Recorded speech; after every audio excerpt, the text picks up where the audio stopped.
तीसरे मंजिल के पास एक बड़े ही भूतिया हवेली थी, जिसे स्थानीय गांव वाले भूतिया महल कहते थे।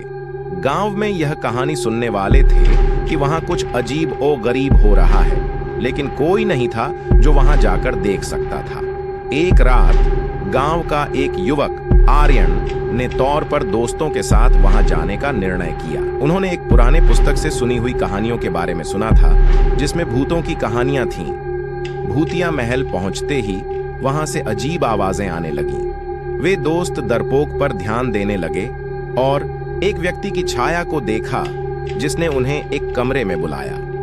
कमरे में पहुंचते ही उन्हें वहां कुछ नहीं दिखा, लेकिन एक रहस्यमय दरवाजा उनका ध्यान आकर्षित कर रहा था।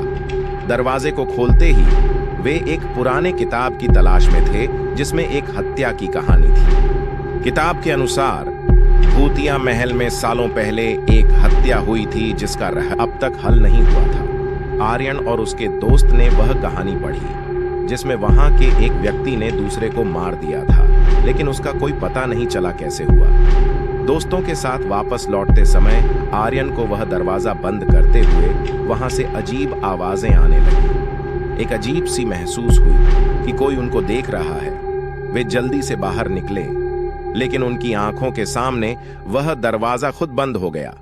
आर्यन ने देखा कि वह जगह बदल गई थी और वह अपने दोस्तों के साथ कहीं और थे। वह यह महसूस करते हैं कि उन्होंने कहानियों के रहस्य को छूने का प्रयास किया है, लेकिन कुछ ऐसा हुआ जो उन्हें नहीं समझ आया। यह भूतिया महल की रहस्यमय और डरावनी एक्सपीरियंस आर्यन की जिंदगी में एक रहस्य बन गया,